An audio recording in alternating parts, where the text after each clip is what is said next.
Selamat datang di Vita Edu Channel, yang khusus membahas soal pretest dan uji pengetahuan PPG. Jangan lupa like, subscribe, komen, and share.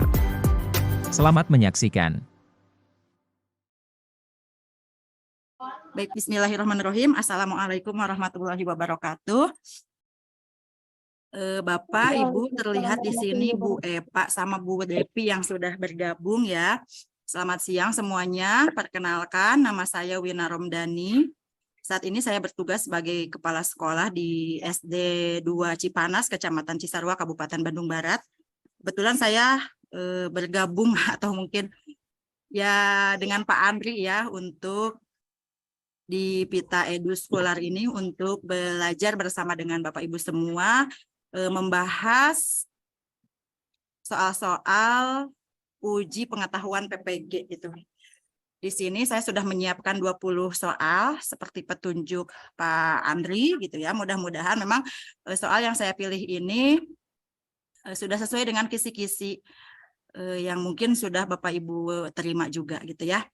Baik, untuk mengefektifkan waktu, kita langsung saja ke soal yang pertama, di mana di kisi-kisinya adalah diberikan sebuah informasi. Peserta dapat mengevaluasi penyebab problema yang dihadapi masyarakat multikultur. Apakah itu termasuk prasangka, stereotip, etnosentrisme, rasisme, atau diskriminasi ya. Di sini soalnya, seorang perempuan tidak diperbolehkan menikah dengan seorang pria oleh orang tuanya dengan alasan dari suku tertentu, yang menurut orang tua tersebut, suku calon menantu memiliki karakter keras. Sebentar, saya belum lihatin video saya ya. Oke. Ya, memiliki karakter keras.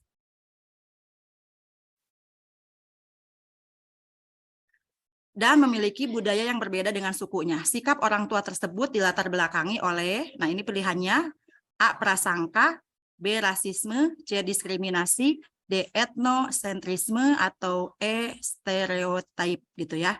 Coba di antara ada 3 orang di sini. Oh, Bu Santi ternyata join. Bu Santi. Oke, antara Bu Epa dengan Bu Depi, barangkali ada yang mau mencoba di antara kedua pilihan ke-5 pilihan ini. Kira-kira jawaban yang tepat yang mana? Saya pengen diskriminasi mungkin. Bu Epa ya? Kayak diskriminasi mungkin, Bu. Diskriminasi, oke.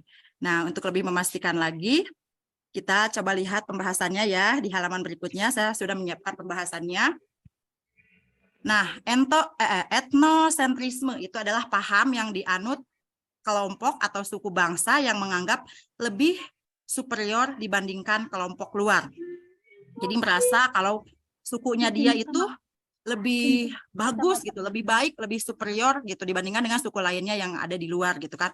Kemudian kalau diskriminasi itu adalah perlakuan kelompok mayoritas yang menyudutkan kelompok minoritas karena perbedaan suku, ras, agama, jenis kelamin, dan status sosial. Misalnya kalau di negara tertentu misalnya ya ada yang muslimnya minoritas gitu ya, atau di provinsi tertentu, nah sehingga kemudian disudutkan, maka itu masuknya ke diskriminasi.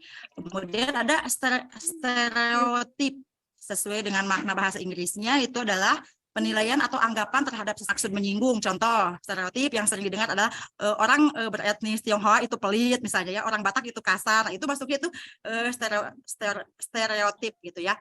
Kemudian ada lagi rasisme. Nah, bisa dilihat di sini kalau rasisme itu adalah membeda-bedakan antar sesama berdasarkan pada warna kulit, rambut, suku, agama, ras ya. Misalnya Anita termasuk suku Batak, dia memiliki kulit yang putih dan rambut yang lurus. Jadi lebih ke fisik gitu ya. Ke fisik, juga ke asalnya dia gitu. Tapi kemudian dibeda-bedakan, misalnya jangan main sama si A, dia mah dari mana misalnya, seperti itu ya, itu rasisme maksudnya. Kemudian prasangka. Nah, kalau prasangka membuat keputusan sebelum mengetahui fakta yang relevan mengenai objek tersebut. Nah, kalau kita kembalikan ke soal di sini ya, bahwa seorang perempuan tidak diperbolehkan menikah dengan seorang pria oleh orang tuanya dengan alasan dari suku tertentu. yang menurut orang tua tersebut suku calon menantu memiliki karakter keras. Berarti apa yang paling tepat Stereotip. di antara Iya. kelima pilihan ini? Apa? Iya, jadi yang paling tepat adalah oke, jadi Stereotip. bukan diskriminasi ya, tapi stereotip. Oke, kita lanjut ya ke soal berikutnya. Udah ada belum? Soal nomor 2, Mati mau belum? disajikan Udah. disajikan kasus tentang pembelajaran di kelas. Peserta dapat mengidentifikasi nilai karakter yang tersirat dalam kegiatan pembelajaran. Oh iya, dalam mengembangkan soal dan pembahasan ini saya memang tidak mengelompokkan ya, misalnya IPA dulu tidak. Saya mendapatkan soal, kemudian membaca soal tersebut dan menyamakannya dengan kisi-kisi. Ketika ini sama dengan kisi-kisi saya ambil. Makanya di sini tidak berurutan atau digolongkan, dikelompokkan sesuai dengan mata pelajarannya gitu ya. Enggak apa-apa ya, Ibu. Mudah-mudahan tidak mengurangi karena nanti pun yang saya tahu sajian soal ujian pengetahuan itu tidak dikelompokkan, misalnya 5 soal IPA dulu gitu kan, 5 soal tentang perkembangan peserta didik tidak seperti itu. Saya kira soalnya akan diacak secara random gitu ya. Nah, kembali lagi ke soal nomor 2, disajikan kasus tentang pembelajaran di kelas, peserta dapat mengidentifikasi nilai karakter yang tersirat dalam kegiatan pembelajaran. Oke, di sini soalnya, setiap anak secara bergantian berpindah tempat duduk. Sehingga setiap hari teman duduk berbeda-beda. Menurut guru, pola tersebut dilakukan agar antar peserta didik memahami sesamanya. Cara tersebut dapat digunakan untuk mengembangkan karakter. Oke, ada yang mau mencoba menjawab? C, peduli. Peduli? Oke. Ada yang lain mungkin?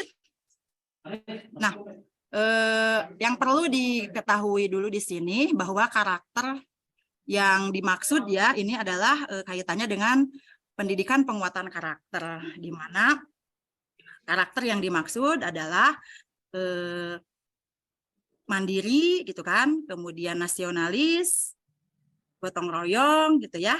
Nah, kemudian di sini kalau lihat ke soal gitu ya, dilihat ke soal ini bahwa tempat duduk yang berbeda-beda sehingga nanti anak itu kan akan bertemu dengan anak-anak yang berbeda karakternya. Mungkin hari ini dengan anak yang mungkin dari suku Sunda misalnya ya, atau misalnya dengan karakter keras dan sebagainya gitu kan. Di hari lain akan dengan anak yang berbeda lagi. Nah, menurut pembahasan ini bahwa karakter yang dikembangkan itu adalah lebih ke nasionalis. Jadi bagaimana anak itu bisa menerima sesamanya gitu kan yang berbeda-beda gitu ya. Jadi lebih ke nasionalis karakter yang dikembangkannya. Oke, gitu. Kemudian yang nomor 3. Disajikan narasi tentang kompetensi pedagogi profesi guru. Peserta dapat menganalisis prinsip pembelajaran yang mendidik untuk membantu menguasai kompetensi tersebut. Nah, di sini soalnya salah satu cara mendidik adalah dengan pendisiplinan yang menunjukkan sikap berwibawa seorang guru sebagai pembela keadilan. Nah, contoh perilaku dalam pembelajaran yang mendukung hal tersebut adalah, baik, boleh dibaca dulu kira-kira di antara option A, B, C, D, atau E, itu yang mana? Ada Bu Yitran ya? Bu Yitran. Bu Yitran dari mana, Bu? Baru selesai, baru datang nih, Bu. Oh iya, nggak apa-apa, Bu. Bu Yitran sepertinya dari mana, Bu? Asalnya? Ya, tadi dari sekolah tadi. Oh iya, Iya. iya. Oke, selamat bergabung ya Bu Yitran. Boleh mau mencoba menjawab untuk soal nomor 3 ini, Bu?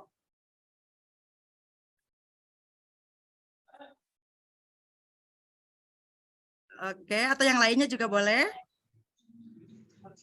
Yang A mungkin, Bu. Ya, Bu Epa?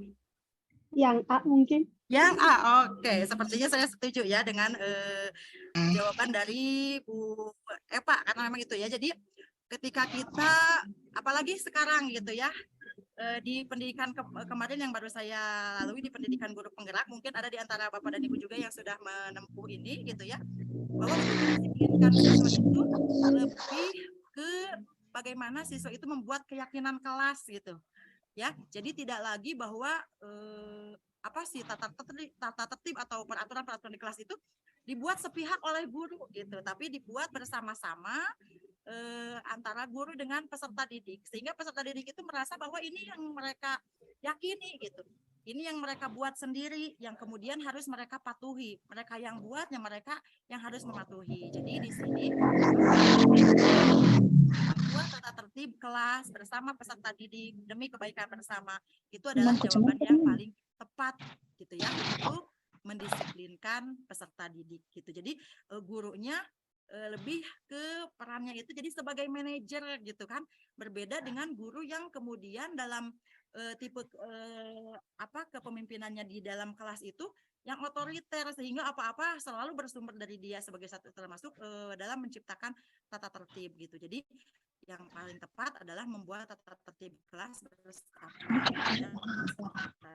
gitu ya. Baik. Terima kasih Bu Eva untuk jawabannya. Nah, selanjutnya ke nomor 4. Diberikan sebuah informasi. Peserta butuhkan dalam menghadapi tantangan di era globalisasi.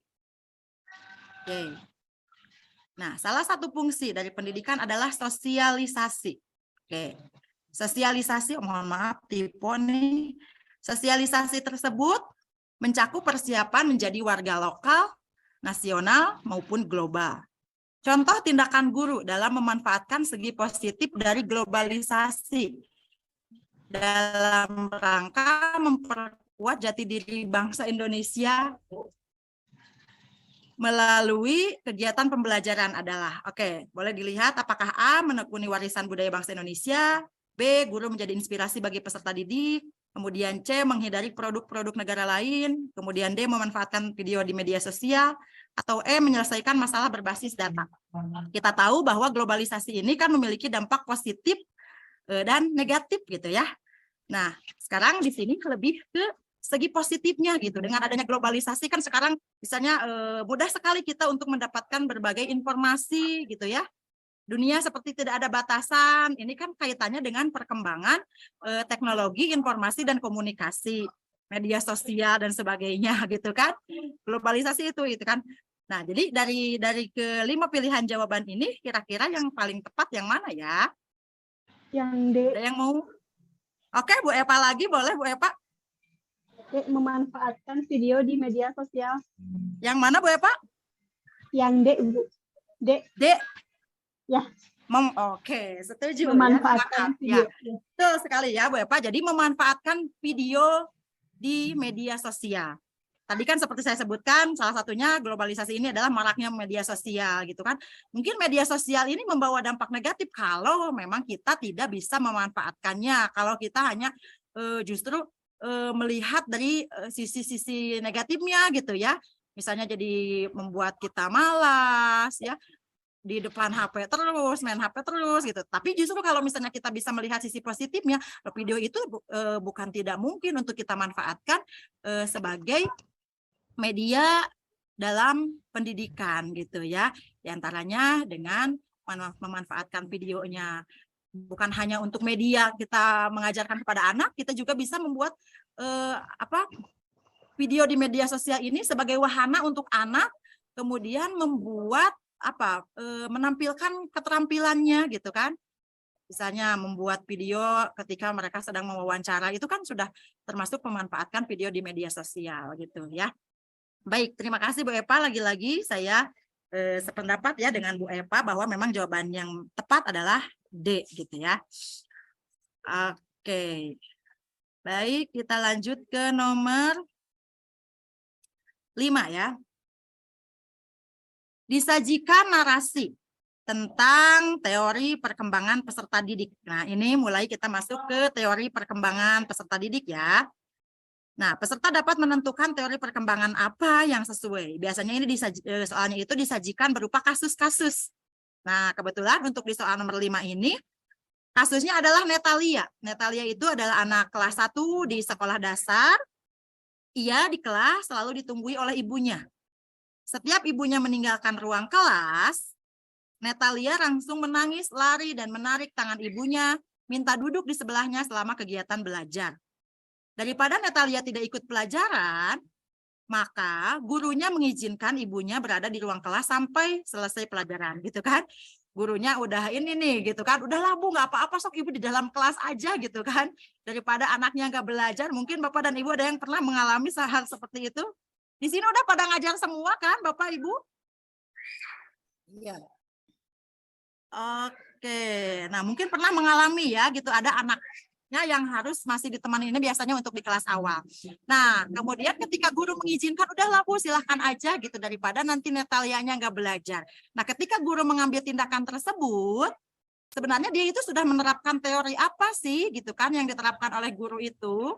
Apakah A, teori perkembangan kognitif, atau B, ekologi, C, psikoanalisis, D, etologi, atau E, behavioristik.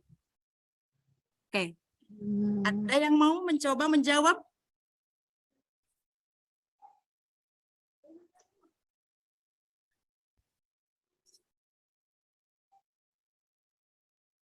Oke, kita lihat saja dulu pembahasannya ya. Nah, yang benar. Analisis. Ya. Psikoanalisis apa ini? Psikoanalisis. Oke, psikoanalisis ya, betul. Lihat pembahasannya ya. Di mana teori psikoanalisis ini adalah teori yang menjelaskan bahwa hakikat perkembangan manusia gitu ya. Di mana unsur-unsurnya itu tentang motivasi, emosi, aspek-aspek internal lainnya gitu ya. Yang paling kita kenal, ingat ya waktu kuliah ada id, ego, superego itu kan. Itu adalah inti daripada teori psikoanalisis ini gitu kan. Memang kecenderungannya anak-anak usia SD apalagi yang baru masuk kelas 1 gitu kan pasti takut-takut, cemas sehingga dia itu belum bisa lepas gitu sepenuhnya dari ibunya. Makanya bawaannya pengen ditemenin gitu kan di kelas gitu. Nah, itu betul sekali ya. Jadi masuknya itu teori psikoanalisis, psiko lebih ke secara kejiwaan gitu kan, mental anak itu seperti apa sih gitu ya, dimana dia belum mandiri, masih bergantung, sangat bergantung kepada orang tua gitu kan, makanya dia mau ditemenin. Nah, itu betul sekali bahwa itu adalah psikoanalisis. Oke, berarti untuk pertanyaan nomor 5 ini jawabannya adalah C ya Bapak Ibu. Oke, sekarang kita lanjut ke nomor 6. Disajikan narasi tentang teori perkembangan. Ini masih terkait ya dengan yang tadi. Yang diterapkan dalam PBM, peserta dapat menentukan teori perkembangan apa yang sesuai.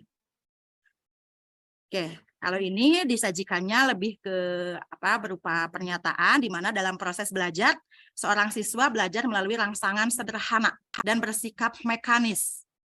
Nah, siswa juga belajar melalui tanda, sinyal, dan kode. Nah, pembelajaran ini dilandasi oleh teori. Nah, lihat di sini clue-nya gitu ya. Biasanya kalau kita menjawab soal UP itu kan berarti kayaknya sih, kalau saya sih nggak ngalamin UP ya Bapak Ibu gitu ya. Cuman dulu pernah mengalami apa ya istilahnya lupa lagi tuh. Ujian apa gitu ya. Biasanya rata-rata soalnya itu panjang gitu, mengecoh. Nah, tapi makanya kita harus bisa menemukan clue gitu kan dari soal itu apa sih clue-nya gitu ya. Nah, di sini kalau berbicara di sini tentang perkembangan peserta didik, di mana di sini clue-nya adalah rangsangan sederhana gitu kan. Kemudian bersifat mekanis, tanda, sinyal, kode gitu kan.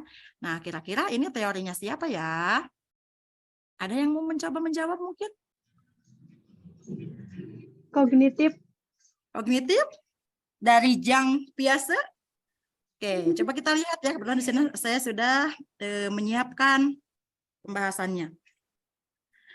Yang pertama, teori belajar sibernetik gitu ya. Ini merupakan perkembangan dari teori belajar kognitif yang menekankan bahwa peristiwa belajar sebagai proses internal yang tidak dapat diamati secara langsung dan terjadinya perubahan kemampuan yang terkait pada situasi tertentu. Nah, kemudian teori belajar konstruktivisme, yaitu teori belajar yang mengedepankan kegiatan mencipta, mengkonstruksi, membangun gitu kan, bahwa pengetahuan itu dibangun dari siswa gitu kan, aktivitas siswa yang secara aktif mencari tahu gitu, itu konstruktivis. Kemudian ada lagi behaviorisme, di mana perubahan tingkah laku akibat adanya interaksi antara stimulus dan respon. Dengan kata lain, belajar merupakan bentuk perubahan yang dialami dalam hal kemampuannya untuk bertingkah laku dengan cara baru sebagai interaksi antara stimulus dan respon. Itu ya. Kemudian teori kognitivisme, ya, belajar dilaksanakan individu merupakan hasil interaksi aktivitas mentalnya dengan lingkungan hingga menghasilkan perubahan perilaku dan pengetahuan. Kemudian teori humanistik itu berasumsi bahwa teori belajar apapun manfaatkan asal tujuannya untuk memanusiakan manusia yang pencapaian aktualisasi diri, pemahaman diri, dan realisasi diri orang belajar secara optimal. Oke, kira-kira dari penjelasan ini, ya, berarti mana yang paling tepat? Adanya rangsangan, tanda, sinyal, kode, gitu kan? Yang A. D. Yang mana? Yang A. D.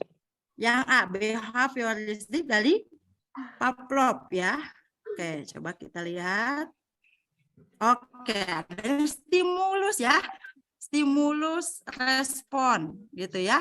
Berarti rangsangan, gitu kan. Stimulus itu kan sama dengan rangsangan. Jadi betul sekali bahwa ini jawabannya adalah teori behavioristik dari Pavlov. Oke, itu ya. Iya. Baik, kita lanjut nomor 7. Kembali disajikan narasi, ya, masih ada sajiannya, setiap soalnya rata-rata ada sajiannya, tentang karakteristik pembelajaran abad 21. Gitu. Peserta, Bapak dan Ibu dalam hal ini dapat menganalisis karakteristik guru dan siswa abad 21 untuk menguasai kompetensi tersebut.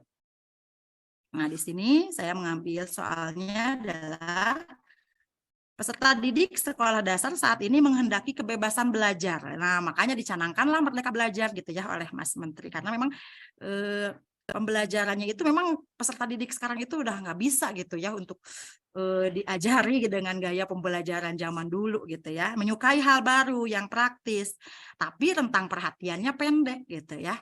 Ada kelemahannya itu. Kemudian untuk membantu peserta didik supaya dapat belajar sesuai dengan karakteristik tersebut gitu ya, menghendaki kebebasan belajar, hal baru yang praktis dengan rentang perhatian yang pendek gitu ya.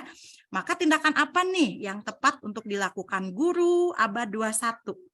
Gitu ya. Kita inilah guru abad 21. Apa sih gitu yang harus dilakukan dalam pembelajaran dengan menghadapi karakteristik siswa yang seperti tadi dijelaskan di soal.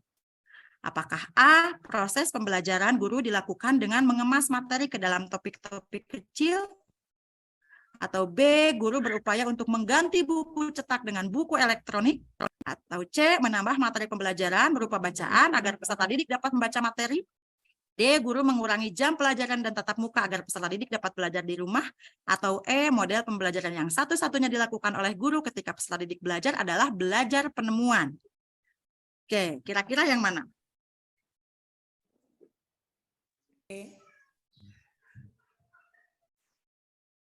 Bu. Yang mana? Nah, Oke. Iya. Oke, tidak masalah Ibu Bapak berpendapat gitu ya, namanya juga. Nah, tapi di sini yang paling tepat adalah jawaban yang A. Ya, di sini oke, clue soalnya apa? Adalah pada rentang perhatian yang pendek.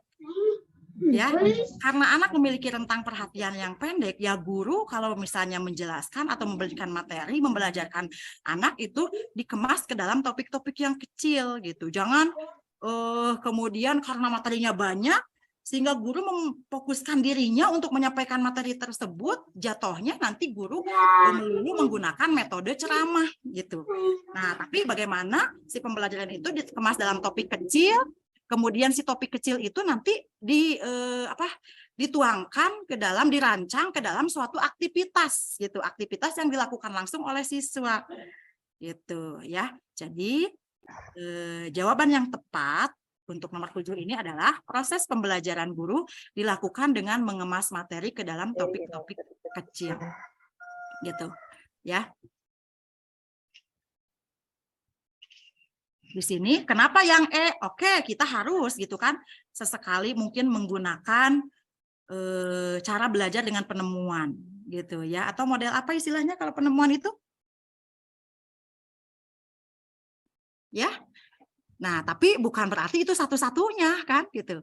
Nah, di sini yang menjadi kenapa jawaban ini menjadi kurang tepat adalah model pembelajaran yang satu-satunya gitu ya. Tidak, justru guru itu harus menggunakan model pembelajaran yang bervariasi supaya anak didik tidak bosan gitu ya. Nah, ini kenapa jawaban menjadi tidak tepat, gitu, kurang tepat ya. Yang tepat adalah yang A, di mana proses pembelajaran guru dilakukan dengan mengemas materi ke dalam topik-topik kecil.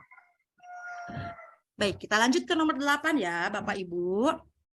Di mana di kisi-kisi terdapat diberikan sebuah informasi. Peserta dapat menyimpulkan sikap yang dibutuhkan dalam menghadapi tantangan di era globalisasi. Nah, Indonesia masih termasuk negara agraris. Namun demikian, menekuni dan bekerja di sektor perikanan dan pertanian masih belum menjadi profesi yang menarik bagi generasi muda. Betul ya? Kebanyakan yang berprofesi sebagai petani itu, petani atau yang kemudian di perikanan itu orang-orang yang sudah tua gitu ya, yang generasi mudanya daripada bertani di kampung halaman lebih memilih untuk pergi ke kota merantau gitu kan biasanya gitu ya. Nah, sebagai seorang guru yang memiliki kepedulian terhadap fenomena tersebut dalam pembelajaran adalah menjelaskan kira-kira apa sih yang bisa dijelaskan oleh seorang guru kepada murid-murid menghadapi kenyataan bahwa di Indonesia dengan profesi petani dan perikanan gitu ya. Kemudian apa di sini pilihan jawabannya A, meminta perusahaan untuk membeli lahan pertanian. Nah, jelas ya ini asa ekstrim gitu ya. Jelas ini akan tidak tepat gitu ya. Kemudian yang B, melakukan kegiatan pameran diversifikasi profesi. C, mengadakan pelatihan urban farming ya. Urban farming bagi pemuda desa. Kemudian D, pentingnya mata pencaharian petani bagi bangsa. E, melakukan penyuluhan tentang makanan pokok. Kembali lagi ke soal, clue-nya adalah sebagai seorang guru yang memiliki kepedulian terhadap fenomena tersebut. Apa yang bisa kita lakukan di pembelajaran yang kita berikan kepada anak-anak? Apakah A, B, C, D, atau E? D. Pentingnya mata pencaharian petani bagi bangsa. Yang D. Menjelaskan. Oke, Bu Eva, 100 buat Bu Eva. Betul ya.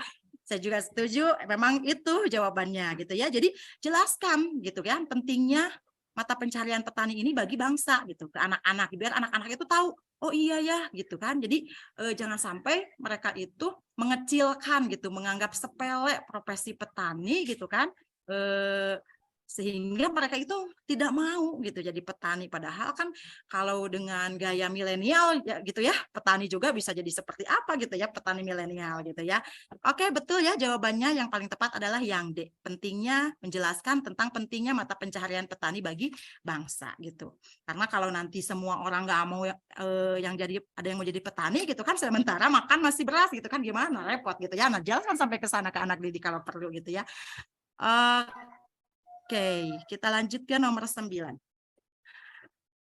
Di sini, oh ya, Bapak Ibu tidak kecepatan kan saya menjelaskannya? Ya, Iya. kalau memang kecepatan tolong ya Bu Yitran itu aja di stop aja Bu, ini kecepatan gitu ya.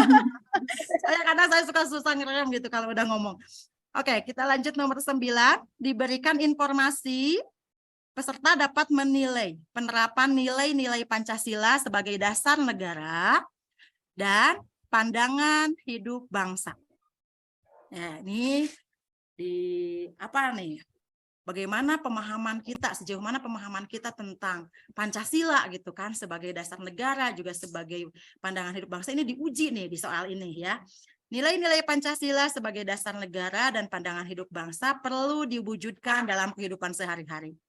Nilai-nilai Pancasila sebagai dasar negara dimaksudkan untuk Apakah A. mewujudkan kesepakatan perjanjian luhur bangsa, B. mengatur penyelenggaraan pemerintahan, C. mengatur perilaku bermasyarakat bagi seluruh warga masyarakat, D. mewujudkan kepribadian bangsa Indonesia, dan E. mewujudkan semua aktivitas kehidupan bangsa Indonesia sehari-hari. Oke, supaya lebih mudah dalam menjawab ini, saya sudah menyiapkan ini. Oke, untuk pembahasannya.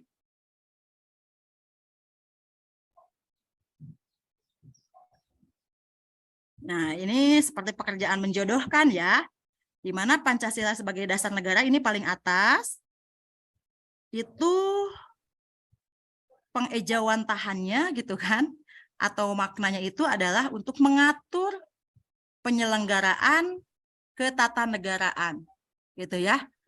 Itu sebagai dasar negara. Kemudian Pancasila juga bisa dipandang sebagai jiwa bangsa. Di mana Pancasila sebagai jiwa bangsa itu berfungsi agar Indonesia tetap hidup dalam jiwa Pancasila. Namanya juga jiwa gitu, berarti ya dalam tata perilaku kita sebagai orang Indonesia ya kita menjiwai Pancasila itu gitu ya. Nah itu berarti fungsi Pancasila sebagai jiwa bangsa, nilai Pancasila sebagai jiwa bangsa. Kemudian Pancasila juga bisa dipandang sebagai kepribadian bangsa. Ya, di sini adalah sebagai hal yang memberikan corak khas bangsa Indonesia, yang kemudian membedakan bangsa Indonesia dari bangsa-bangsa lainnya di dunia ini, gitu kan?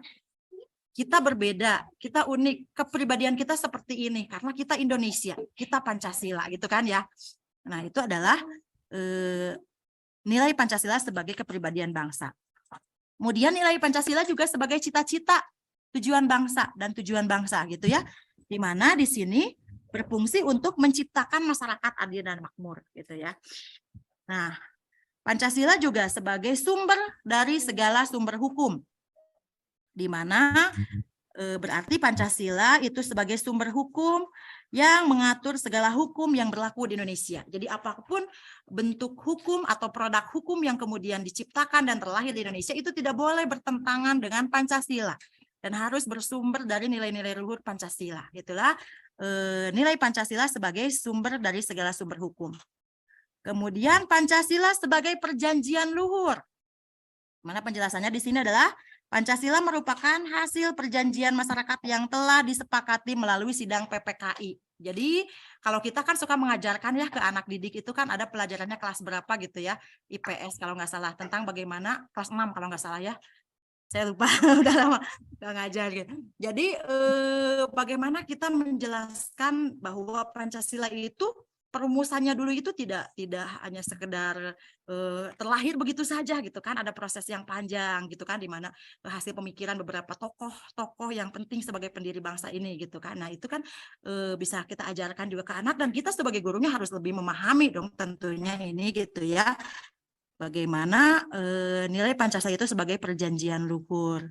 Nah Pancasila juga bisa bernilai sebagai moral pembangunan, di mana Pancasila dijadikan sebagai kerangka, acuan, tolak ukur, parameter, arah, dan tujuan dari pembangunan. Bagaimana sila-silanya gitu kan, menjadi arah gitu kan, untuk bagaimana merencanakan pembangunan gitu ya. Nah, sudah terlihat dari sekian, dari 7, sekurang-kurangnya ada 7 nilai-nilai Pancasila yang ditanyakan di soal tadi adalah sebagai dasar negara. Berarti jawaban yang paling tepat yang mana? Kembali lagi ke sini. Pancasila sebagai dasar negara itu mengatur penyelenggaraan ketatanegaraan negara. Mengatur ketatanegaraan. Artinya tata negara itu berarti penyelenggaraan pemerintahan ya. Oke, berarti jawaban yang paling tepat adalah yang B. Ya, Bapak Ibu ya. Ya, di sini nilai Pancasila sebagai dasar negara itu B, mengatur penyelenggaraan pemerintahan. Karena penyelenggaraan pemerintahan di sini bisa diartikan sebagai penyelenggaraan ketatanegaraan negara gitu ya, adalah penyelenggaraan pemerintahan. Baik, ini nomor 9 ya, mudah-mudahan bisa dipahami. Kemudian kita lanjut ke nomor 10. Oke. Nomor 10 nih, disajikan berbagai kasus tentang macam-macam norma. Norma-norma yang berlaku di masyarakat gitu ya. Peserta mampu mengevaluasi macam-macam norma yang berlaku di masyarakat. Oke, berbicara mengenai macam-macam norma, sebelum kita ke soal, kita lihat dulu di sini ada pembahasan sedikit ya. Jenis-jenis norma itu diantaranya yang pertama ada usage ya. Usage itu contohnya seperti membuang sampah secara sembarangan gitu kan, menggunakan pakaian yang sopan, makan dengan berdiri, menelpon dengan berjalan. Jadi sesuatu yang dianggap apa ya, pantas atau tidak pantas gitu ya, mungkin usage itu ya, yang berlaku di masyarakat gitu, menggunakan kosmetik yang tidak benar, misalnya lipstik dipakai di alis gitu, gitu ya. Oke. Kemudian ada walkways. Apa itu walkways ya? Misalnya itu norma-norma pada hajatan ya. Atau misalnya aturan kalau kita menerima sesuatu itu harus menggunakan tangan kanan, menghormat kepada orang yang lebih tua gitu kan. Kemudian memberikan tempat duduk kepada orang yang lebih tua ketika desak-desakan di kereta gitu kan, atau di bis, biasanya kita kan suka berlapang dada gitu kan, silahkan Bapak Ibu, Bapak yang duduk, saya masih muda gitu kan.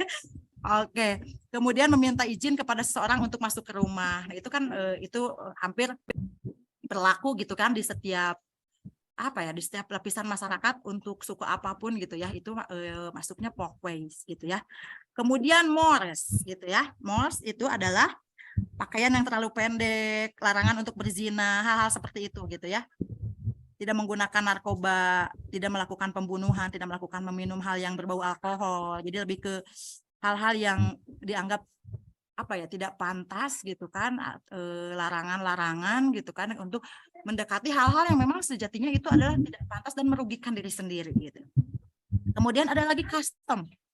Kalau custom itu tentang hukum perkawinan ya, tedak sinten gitu ya. Itu misalnya kalau tedak sinten itu kan tradisi di Jawa kalau nggak salah, untuk anak-anak yang pertama kali belajar berjalan ya, anaknya pakai kurung gitu kan. Dan itu saya lihat di TV itu anaknya siapa sih yang lagi itu sekarang itu, anaknya cucunya Kris Dayanti itu tuh ya kan, mereka menjalani gitu kan. Kemudian mitoni, kenduri, selamatan gitu ya. Jadi lebih ke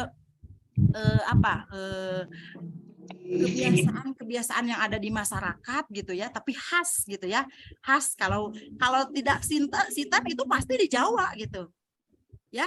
Atau kalau misalnya mungkin Bapak dan Ibu yang dari suku yang berbeda gitu akan lebih tahu gitu. Kalau saya misalnya di Sunda gitu ya, orang Sunda itu misalnya suka ada budaya kalau hajatan itu, kalau menikah itu misalnya huap lingkung, nincak endo gitu ya, yang orang Sunda pasti senyum-senyum gitu ya. Nah, di sini kembali kita ke soalnya. Norma merupakan aturan bertingkah laku di masyarakat. Norma memiliki sifat mengikat kepada masyarakat. Norma dibuat bertujuan untuk menciptakan ketertiban masyarakat. Norma-norma yang berlaku di masyarakat antara lain. Nah, di sini ada contoh-contoh kasusnya. Yang pertama, pasiliran. 2, menerima sesuatu dengan tangan kanan. 3, ngaben. 4, jangan makan sambil berdiri. 5, berbahasa dengan kromo inggil. Nah, dari 5 contoh norma tersebut yang termasuk custom. Ya. Nah, sini. Custom itu kan seperti 1 dan 3 tidak sitten gitu. Jadi lebih ke tradisi atau adat istiadat di suku atau di wilayah tertentu. Kira-kira dari nomor 1, 2, 3, 4 dan 5 ini yang mana? ABC yang atau A1 dan 3. Oke, 1 dan 3. Saya sependapat dengan Bu Eva ya yang jawab lagi. Oke, jadi pasiliran itu adat istiadat di mana gitu ya? Kalau ngaben itu di mana ngaben? Di Bali. Bali ya kalau ngaben ya. Iya. Cuma kalau pasiliran di mana tuh? Yang pasti saya juga melihat gitu kan bahwa jawabannya itu adalah yang A, 1 dan 3, pasiliran dan ngaben gitu ya. Karena di sini yang nomor 2 menerima sesuatu dengan tangan kanan. akan masuknya ke Folkways gitu ya. Oke, berarti tepat ya. Jawaban yang betul adalah A, 1 dan 3. Baik, mudah-mudahan Bapak dan Ibu bisa lebih memahami ya untuk hal ini. Kita lanjut ke soal nomor 11. Nomor 11, matematika nih. Aduh, bisa nggak ya saya matematika? Oke, kalau kemarin sama Bu Devi, dia mah jagonya matematika gitu ya. Terus sekarang coba dengan saya, apakah bisa disajikan masalah tentang gerak alat transportasi yang biasa ditemukan dalam kehidupan sehari-hari. Peserta dapat menentukan jarak, waktu, dan kecepatannya. Di sini bercerita tentang Pak Sardi. Sopir travel wisata ingin mengantar penumpang ke Bromo. Penumpang ingin melihat matahari terbit dari atas Gunung Bromo. Supaya mendapatkan tempat yang bagus untuk menikmati matahari terbit, rombongan harus sampai pukul 03.00 WIB. Karena kondisi jalan yang menanjak, macet, dan tidak beraspal di beberapa bagian, kendaraan hanya bisa dipacu dengan kecepatan rata-rata 45 km per jam. Jika jarak yang harus ditempuh sekitar 110 km, maka mereka harus memulai perjalanan ke puncak paling lambat pukul. Oke, biasanya kalau kita menyuruh atau mengajarkan kepada anak-anak menyelesaikan soal cerita itu kan diketahui gitu ya, ada dik, ada dit gitu, ada jawab gitu ya, atau penyelesaian. Sama nggak sih? Kayak saya kalau ngajar gitu kan, kayak gitu. Dari yang dik dulu, dik itu berarti yang diketahui. Apa sih yang diketahui dari soal gitu ya? Nah, berbicara tentang kecepatan, di sini memang di kisi-kisinya, indikator kisi-kisinya adalah bagaimana Bapak, Ibu itu bisa menentukan jarak, waktu, atau kecepatan. Nah, kalau di soal ini sendiri, yang ditanyakan adalah apanya? Jaraknya, waktunya, atau kecepatannya?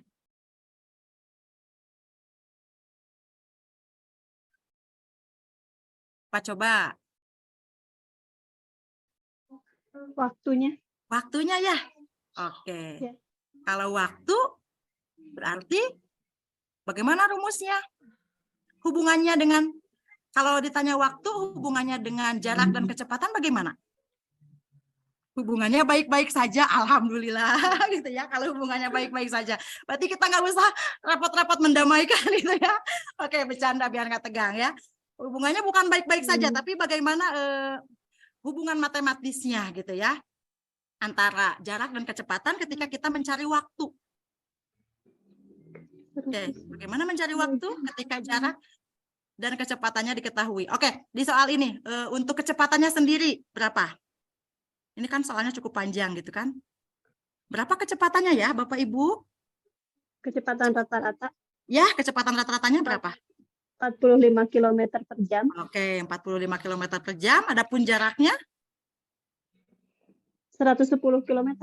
Oke, 110 km. Berarti untuk mencari waktu, kita membagi 110 dengan dibagi 45 ya. kecepatannya. Oke, 110 dibagi 45, betul sekali ya. Jarak dibagi kecepatan. Perolehlah waktu.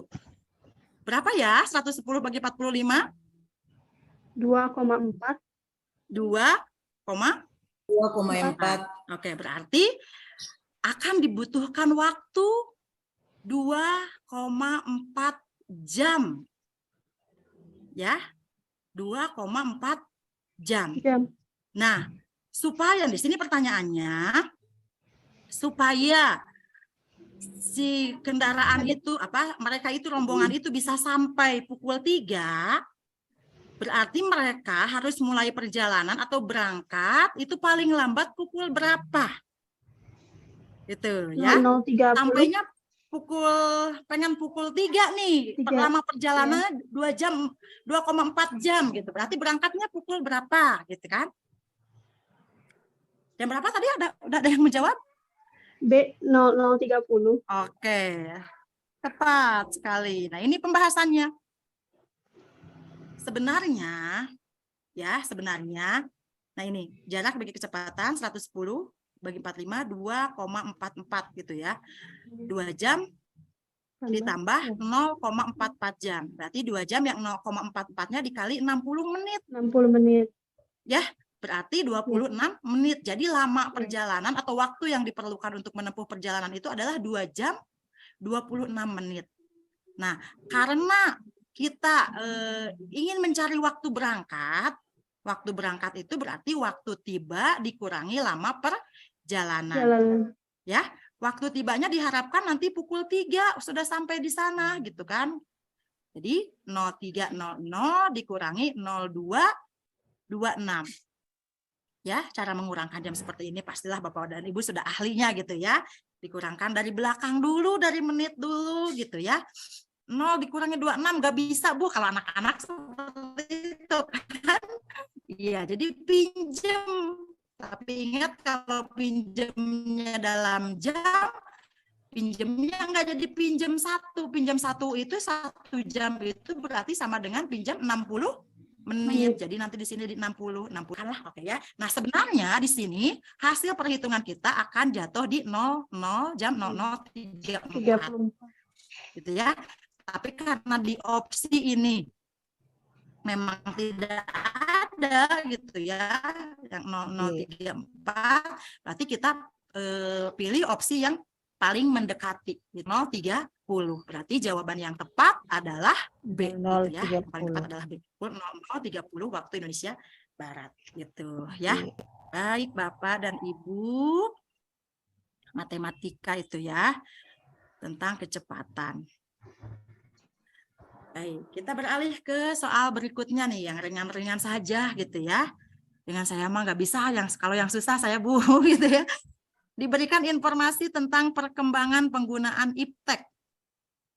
Peserta dapat mengidentifikasi dampak positif penggunaan iptek di era global. Ya, kita pahami bersama bahwa daripada perkembangan iptek ini memang memiliki dampak positif dan dampak negatif. Ya. Nah, di soal ini di kisi-kisi di indikator yang ini itu lebih menekankan bagaimana kita melihat dampak positifnya atau mungkin memudahkan manusia untuk berinteraksi dan berkomunikasi. Salah satu manfaatnya adalah ya. Jadi manfaat dari interaksi dan komunikasi yang ditimbulkan oleh teknologi. Ya. Mana kira-kira jawaban yang paling tepat? Kadang dalam soal-soal seperti ini kita melihat ini tepat, itu benar gitu ya. Oke, asa benar gitu. Keluar deh. Gitu. Kira-kira mana yang A membuat manusia menjadi sangat tergantung kepada teknologi, seseorang dapat terhubung dan berinteraksi, muncul persaingan dalam bidang teknologi canggih. Yang B. Ya? B. Beta. Beta B, ya? beta. Oke, beta ya. Oke, beta. Kalau beta saya setuju. Itu jawabannya tepat ya. Orang dapat terhubung dan berinteraksi dengan banyak orang gitu ya. Kenapa enggak? Cek. Manusia dapat lebih cepat menyelesaikan pekerjaan. Sabar. Apa? Kata kuncinya berinteraksi dan Oke, betul ya. Kita kembalikan lagi ke clue. Ya, clue-nya adalah interaksi dan komunikasi gitu ya. Kalau mungkin teknologi juga bisa membuat manusia itu lebih cepat dalam menyelesaikan pekerjaan, tapi teknologi yang mana dulu gitu kan? Mungkin dalam teknologi produksi itu ya bisa jadi lebih cepat menyelesaikan pekerjaannya gitu kan, atau dalam teknologi yang digunakan dalam rumah tangga, misalnya peralatan rumah tangga ini kan clue-nya itu kembali adalah bagaimana manusia itu menjadi mudah berinteraksi dan berkomunikasi, sehingga jawaban yang paling tepat adalah yang B, seorang dapat terhubung dan berinteraksi dengan banyak orang. Betul sekali ya. Baik, kita lanjutkan ke nomor 13. Disajikan suatu kasus pembelajaran di SD. Peserta mampu mengidentifikasi permasalahan pembelajaran di kelas. Di sini masalahnya gitu ya. Coba kita lihat kasusnya nih. Saya bacakan ya. Bu Nina, seorang guru kelas 3 SD menghadapi permasalahan dalam pembelajaran bahasa Indonesia untuk aspek keterampilan menyimak. Hasil analisis masalah menunjukkan bahwa siswa tidak bisa konsentrasi menyimak ketika guru bercerita. Ketika diminta menceritakan kembali cerita yang sudah disimak, siswa mengalami kesulitan dan kata-kata yang digunakan terbatas. Selain itu, siswa tidak bisa menjawab pertanyaan yang diajukan guru berkaitan dengan isi cerita dan kesulitan menyimpulkan isi cerita yang sudah disimak. Nah, dari sekian banyak narasi gitu ya mengenai permasalahan yang ada di kelasnya Bu Nina gitu ya. Kemudian ditanyakanlah gitu kan. Ada pernyataan rumusan masalah di bawah ini yang tidak berkaitan dengan permasalahan yang dihadapi Bu Nina. Berarti kita harus memilih yang tidak berkaitannya. Ya, karena dari sekian banyak permasalahan, ini berarti yang tidak berhubungan, yang tidak berkaitan. Nah, kalau kita sama seperti ketika kita mau merancang sebuah penelitian gitu kan, biasanya kan kita membuat rumusan masalah, gitu kan, membuat dulu pertanyaan-pertanyaan mendasar mengenai masalah. Nah, di sini juga disajikan pilihannya berupa pertanyaan. Apakah A, strategi apa yang sebaiknya digunakan guru agar siswa mampu menjawab pertanyaan berkaitan dengan cerita yang disimak? Atau B, apakah topik cerita mempengaruhi kemampuan menyimak siswa? Atau C, metode apa sebaiknya yang digunakan guru agar siswa konsentrasi menyimak? D, bagaimana cara memotivasi siswa agar mau bertanya dan bercerita di depan kelas? E, media apa sebaiknya yang digunakan guru agar siswa memahami cerita yang disimak? Pilihan A, B, C, D, atau E. Kira-kira mana yang paling tepat? D, Bu. Kalau misalnya kita membuat suatu rumusan masalah, posisi kita ini hubungan berarti dalam posisi kita sebagai guru yang sekaligus peneliti. Kira-kira apa yang dipertanyakan? Ini teh anak-anak susah menyimak itu jangan-jangan karena strateginya nih yang kurang tepat. Kalau metodenya tidak tepat berarti metode apa dong yang harus digunakan? Terus anak-anak memotivasinya bagaimana ya gitu kan supaya mereka mau ke depan untuk bercerita gitu kan. Lalu kita menggunakan medianya apa nih harusnya gitu kan. Nah, ini sudah tersebutkan semua. Jadi lebih ke bagaimana kita menilai sebagai guru apa yang bisa kita lakukan sebagai guru. Gitu. Dalam peranan kita sebagai guru. Artinya nanti ketika kita pertanyaan ini kemudian kita lanjutkan benar-benar dalam sebuah PTK penelitian, berarti kan apa yang dipertanyakan itu kemudian kan direalisasikan. Oh, mungkin strateginya nih harus menggunakan model ini. Cobalah model A misalnya gitu kan. Oh, metodenya nih harus metode apa misalnya.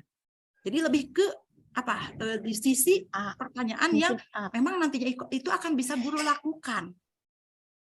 Tadi saya mendengar ada yang menjawab pertanyaan apa? Apa jawabannya? D, Bu. D. Bagaimana cara memotivasi siswa agar mau bertanya dan bercerita di depan kelas? Sedangkan di sini, ya gimana? Oke, silakan risetnya silakan Pak Zainal. Ya, karena yang dipertanyakan di sini kan yang nggak berkaitan. Kalau dalam strategi kan ada kaitannya gitu, Bu. Kalau misalnya yang topik cerita juga itu termasuk ada kaitannya juga kan? Karena yang dipertanya nggak berkaitan, makanya motivasi. Kalau motivasi itu kan nggak ada kaitannya dengan apa yang dibahas dalam soal tadi. Itu kalau menurut saya pribadi, Bu ya. Tapi menurut rekan-rekan lain kayak mana itu nggak tahu juga. Oke. Jadi menurut Pak Zainal ini motivasi nggak dibahas, nggak ada kaitannya gitu dengan ini. Kalau saya melihat justru motivasi juga ada kaitannya karena Karena di sini ketika diminta menceritakan kembali cerita yang sudah disimak, siswa mengalami kesulitan dan kata-kata yang digunakan terbatas. Nah, itu siswa tidak bisa menjawab pertanyaan. Bukan di sini ada siswa itu tidak Yang D, Bu. Nah. Pegang. Ya. Nah, kalau yang B saya setuju. Kenapa? Apakah topik cerita mempengaruhi kemampuan menyimak siswa? Ngaruh nggak sih topiknya gitu kan?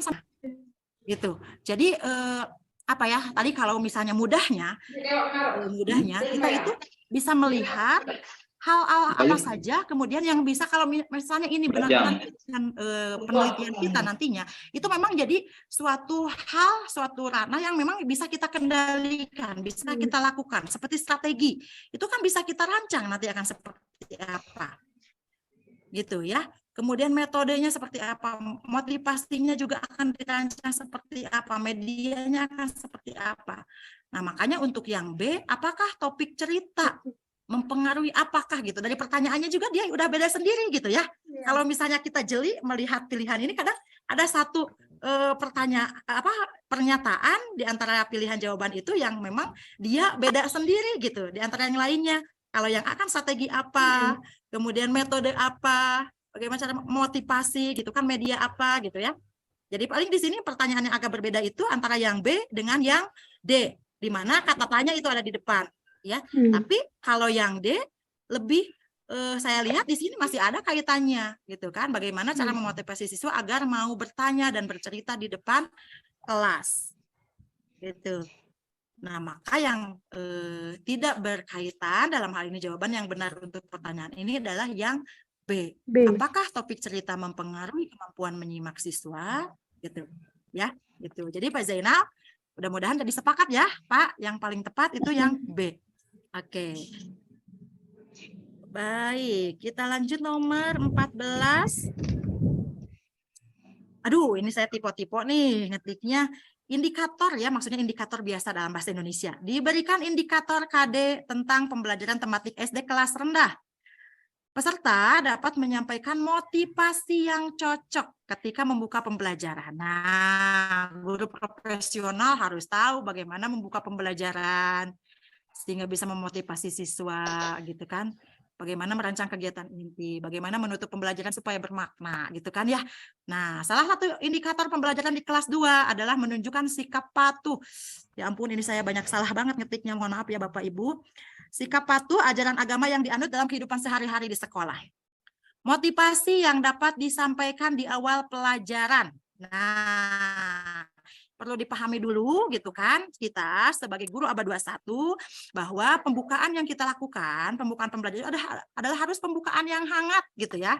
Pembukaan yang hangat itu bagaimana kita menyapa siswa gitu kan.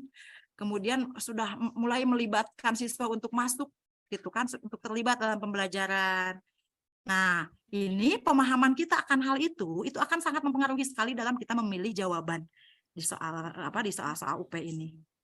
Seperti bisa kita lihat yang A, guru memberikan kesempatan peserta didik untuk menceritakan pengalaman mematuhi aturan agama di sekolah. Atau yang B, guru meminta siswa untuk mematuhi aturan agama yang dianutnya di sekolah. Atau yang C, guru menunjukkan agama di Indonesia beserta aturan-aturannya. D, guru mendiskusikan apa yang terjadi jika kita patuh pada aturan agama ketika di sekolah. Atau yang E, guru memberikan contoh sikap patuh pada aturan agama di sekolah. Kira-kira yang mana yang paling tepat? Yang A. Oke. Iya, betul ya. Bu Eva lagi ya? Oke, tapi yang lainnya juga sepakat ya. Pak Zainal hanya nggak menjawab aja sebenarnya. Sama ya, Pak Zainal juga memikirkan bahwa jawabannya memang A gitu ya. Oke, guru memberikan kesempatan peserta didik untuk menceritakan pengalaman mematuhi aturan agama di sekolah. Kenapa yang A gitu kan? Di sini terlihat dari jawaban ini bagaimana guru itu mengaktifkan siswa, melibatkan siswa gitu kan, melibatkan anak untuk terlibat dalam kegiatan pembelajaran. Jadi nggak egois gurunya gitu kan, terlihat dari sini gitu. Ya, juga kan diusahakan agar kita tahu ya, udah paham semuanya bahwa di kegiatan awal itu, di persepsi itu kan mengaitkan gitu apa yang akan dipelajari dengan apa yang sudah terbiasa dialami oleh anak-anak gitu ya. Jadi enggak langsung wah gurunya menunjukkan nih agama Indonesia atau meminta siswa untuk mematuhi aturan, enggak seperti itu. Tapi bagaimana dulu guru itu menggali dulu apa sih yang sudah diketahui siswa gitu ya, apa yang sudah dialami oleh anak didik gitu ya, peserta didik. Makanya di sini untuk option A, memberikan kesempatan peserta didik untuk menceritakan pengalaman mematuhi aturan agama di sekolah, itu adalah jawaban yang paling tepat gitu ya, yang paling rasional gitu ya, dengan apa yang memang seharusnya gitu kan kita lakukan di kelas gitu. ya. Baik, kita lanjutkan. Nah, nomor 15.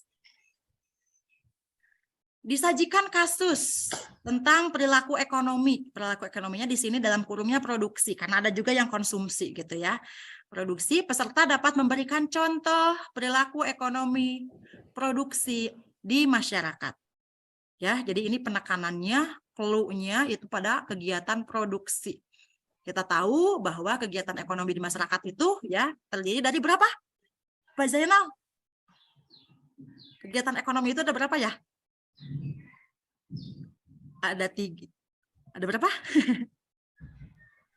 Ada 3 ya yang kita ajarkan ke anak-anak ya. Ya, dan lembaga Produksi. sekolah ya. Ya. Ya. Produksi, konsumsi, distribusi. Oke, yang 3 itu ya, produksi, distribusi, sama konsumsi. Oke, betul ya. Nah, di sini kemudian disajikanlah beberapa kasus atau contoh. Yang pertama adalah lembaga sekolah. Yang kedua, perbankan. Yang ketiga, tukang cukur rambut. Yang keempat, menanam bibit cabai. Yang kelima, penambang emas liar. Nah, pernyataan di atas yang dapat digolongkan ke dalam kegiatan produksi di bidang jasa. Gampang ini mah ya. Pelajaran anak-anak kelas 4 ya. Pak Zainal udah manggut-manggut aja nih. Ini udah pede nih jawabannya yang kita coba minta Pak Zainal untuk menjawab ya. Teman, ayo Pak Zainal, kira-kira jawabannya yang mana ya? A, B, C, D atau kalau saya sendiri kalau digolongkan dalam kegiatan produksi ya, yang pertama adalah lembaga sekolah ya kan, perbankan, tukang cukur gitu Bu. Ya. Ya, itu oke. Itu contohnya ya, contoh-contohnya gitu kan. Tapi kalau misalnya kegiatan di sini kan lebihnya ke jasa gitu ya. Oke, berarti lembaga sekolah, perbankan, sama tukang cukur. Salah satunya berarti masuk tukang cukur rambut Bu ya. Ya, oh iya betul. Oh iya, berarti artinya Pak Zainal ini memilih nomor 1, 2, dan 3 gitu. Iya. Sehingga jawabannya D. Ya, betul. Betul itu Pak, karena memang itu yang betul jawabannya gitu ya. Oke, 100 kali ini untuk Pak Zainal ya. Dari tadi juga saya udah 100 terus Bu ya gitu. Oke, Pak Zainal ya. Oke, jadi memang untuk bidang jasa. Untuk bidang jasa ini memang yang pertama lembaga sekolah itu bisa dianggap sebagai produksi gitu kan. Kita itu sebenarnya memproduksi gitu. Melayani, menghasilkan sesuatu gitu, pelayanan dalam bidang jasa gitu hanya. Kemudian perbankan juga sama, tukang cukur rambut juga sama jasa gitu ya. Nah, beda dengan yang menanam bibit cabai, nanti kan yang dihasilkannya cabai gitu kan. Itu mah berarti barang gitu kan. Karena kan ada barang, ada jasa. Penambang emas liar, meskipun liar dia juga nanti menghasilkan emas gitu kan. Ya, itu juga sama menghasilkan barang gitu ya. Jadi untuk yang jasa itu 1, 2, dan 3 artinya pilihan jawaban yang paling tepat adalah yang D ya. Oke, gampang ya ini. Mudah-mudahan nanti soalnya gampang-gampang semua nih kayak gini. Amin. Oke. Nah, ini jelas nggak sih di Bapak Ibu gambarnya? Ini di saya ini kalau ininya digedein nih. Jadi muka saya sama muka Pak Zainal sama muka Bu Yitran nggak kelihatan gitu. Makanya saya kecilin seperti ini. Tapi mudah-mudahan jelas ya. Bapak Ibu di sini indikator kisi-kisinya adalah diberikan suatu gambar model sistem organ pernapasan. Peserta dapat menjelaskan proses pernapasan perut. Pernapasan itu kan berarti ada pernapasan perut, pernapasan apa lagi? Dada. Dada ya. Pernapasan dada sama pernapasan perut. Oke. Kita coba ke pertanyaannya. Perhatikan gambar berikut. Nah, ini udaranya. Ada di diagramnya atau di gambarnya itu ada tanda panah. Nah, ini kita harus jeli nanti melihat. Tanda panahnya itu menunjukkan udara keluar atau udara masuk. Karena kalau ketika kita berbicara pernapasan, berarti kita ngeluar masukin udara gitu ya. Ya, udara keluar masuk. Coba, kalau dilihat di gambarnya, ini udaranya keluar atau masuk? Keluar. Keluar ya. Karena tanda panahnya dari sini ke atas, gitu kan, kemudian keluar.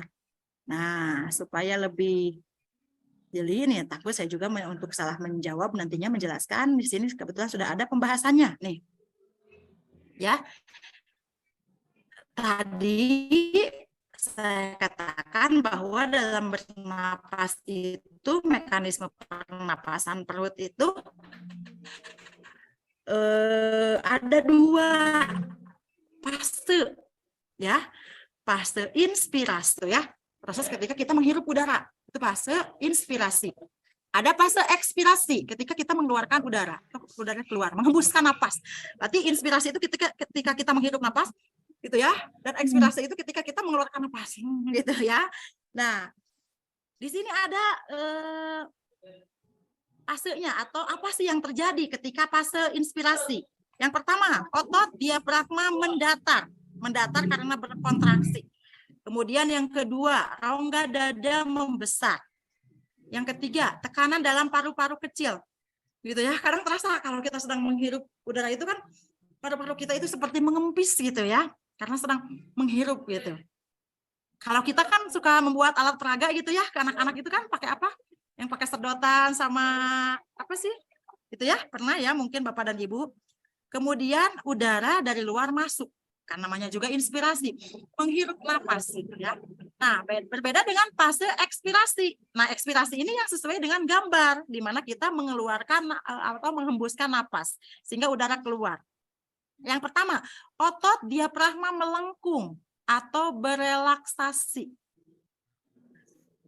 Kemudian yang kedua, rongga dada mengecil.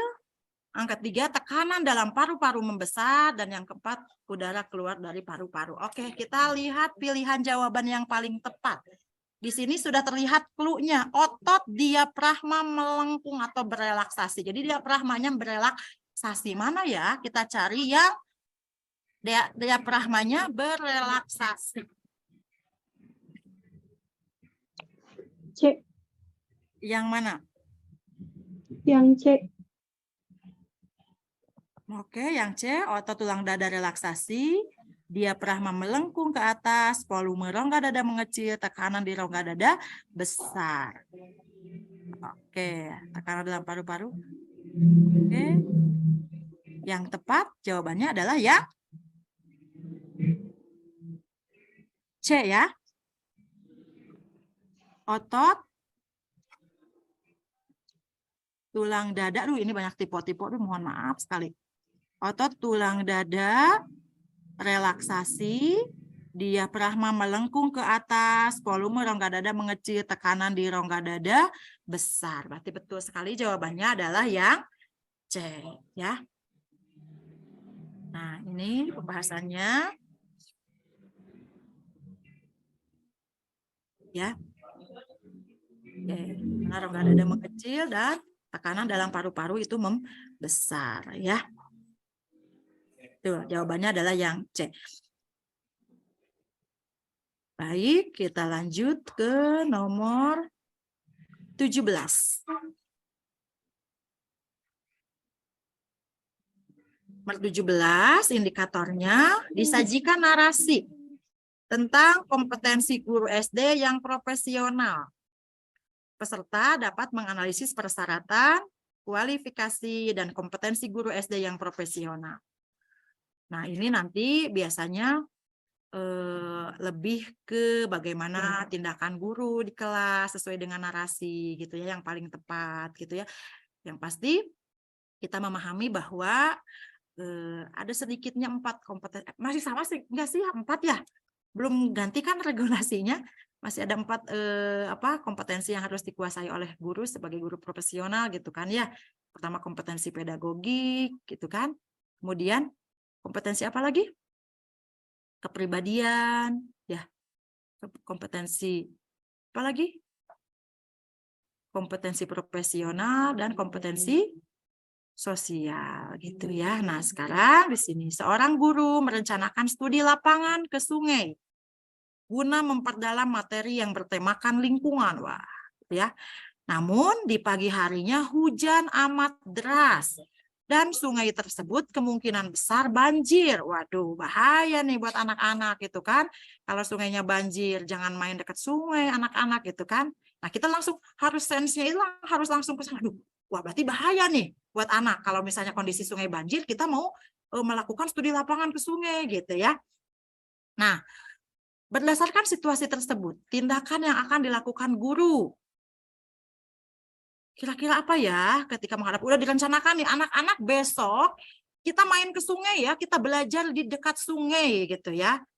Untuk melihat sungai kita ini udah tercemar atau misalnya masih baik-baik saja gitu kan. Biasanya kan kayak gitu ya. Udah direncanakan dari kemarin. Taunya besoknya itu banjir sungainya gitu kan.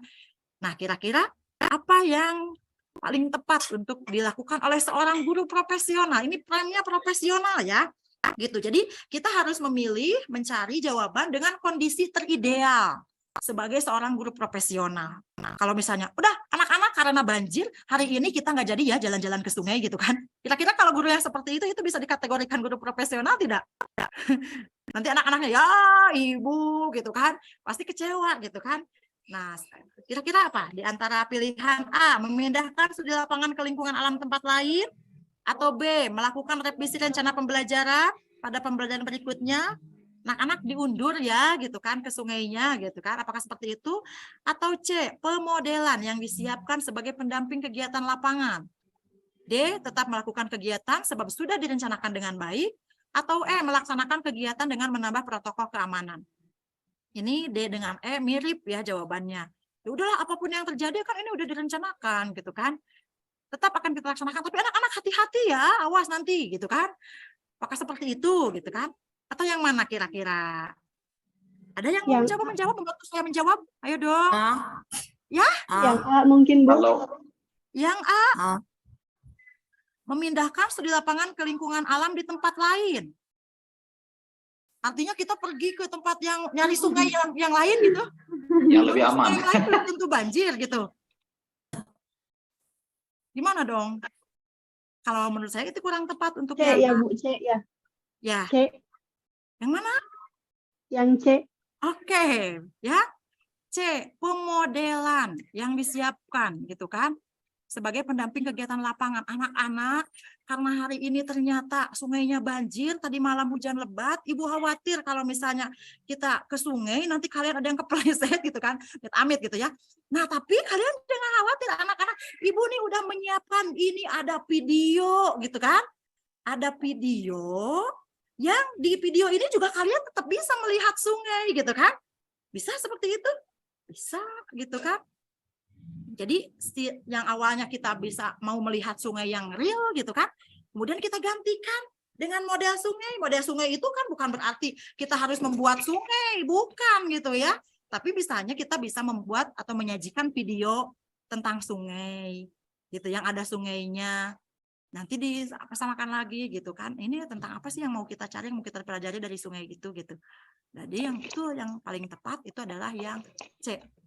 Pemodelan yang disiapkan sebagai pendamping kegiatan lapangan gitu ya. Jadi dipaksakan tidak gitu ya, harus tetap ke sungai itu tidak, tapi dibatalkan juga membuat anak-anak mungkin kecewa tidak gitu kan. Tapi pembelajaran tetap terlaksana gitu kan dengan tujuan pembelajaran yang sama, tapi kita menggunakan teknik atau prosedur yang berbeda gitu. Nah itulah guru profesional gitu, bisa melakukan berbagai cara untuk istilahnya apa ya, untuk mencapai tujuan pembelajaran yang sudah ditetapkan gitu ya. Jadi nggak merevisi RPP-nya gitu kan, atau mungkin tidak memindahkan ke tempat lain dengan situasi, dengan catatan kita juga belum tahu ke tempat yang mana ya gitu. Apa benar sungai yang lain nggak hujan, jangan-jangan banjir juga gitu kan. Nah jadi memang yang paling tepat dari semuanya adalah yang C, pemodelan yang disiapkan sebagai pendamping kegiatan lapangan gitu ya. Nah di sini diperlukan penguasaan ICT daripada gurunya gitu ya, sehingga nanti bisa tetap melaksanakan pembelajaran. Oke, 3 soal lagi, kita lanjut ke nomor 18 ya Bapak Ibu. Diberikan indikator pembelajaran kompetensi dasar materi tema ke-SD-an. Peserta dapat merumuskan alat evaluasi yang relevan dengan materi bahasa Indonesia. Oke, jadi di sini penekanannya lebih ke materi bahasa Indonesia. Nah, ada sedikit pernyataan dulu di sini, narasi ya pengantar soalnya. Penilaian merupakan hal penting dalam proses pembelajaran. Oleh karena itu, penilaian harus menggunakan proses, ya, tekniknya, dan instrumen yang benar. Salah satu KD pada muatan bahasa Indonesia kelas 4 adalah melaporkan hasil wawancara memakai kosakata baku dan kalimat efektif dalam bentuk teks tulis. Dalam bentuk teks tulis. Itu juga menjadi clue-nya ya daripada KD ini. Nah, di sini yang ditanyakan adalah instrumen penilaian yang tepat untuk mengukur ketercapaian KD tersebut adalah apakah A, observasi, atau B, produk, C, soal lisan, D, afektif, atau sikap, atau E, soal tertulis. Observasi ya, Bu. Observasi.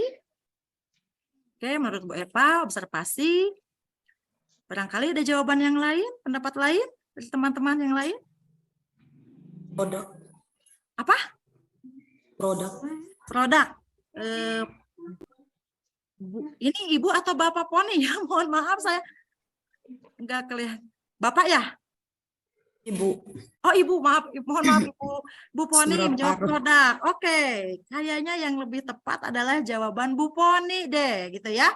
Bu Poni yaitu B, produk. Kita lihat di sini, saya sudah menjawab penjelasannya, ya pembahasannya. Di mana untuk ranah afektif atau sikap, tekniknya itu bisa observasi, penilaian diri, kemudian penilaian antar teman, gitu kan. Instrumennya bisa berupa lembar atau pedoman observasi, gitu ya.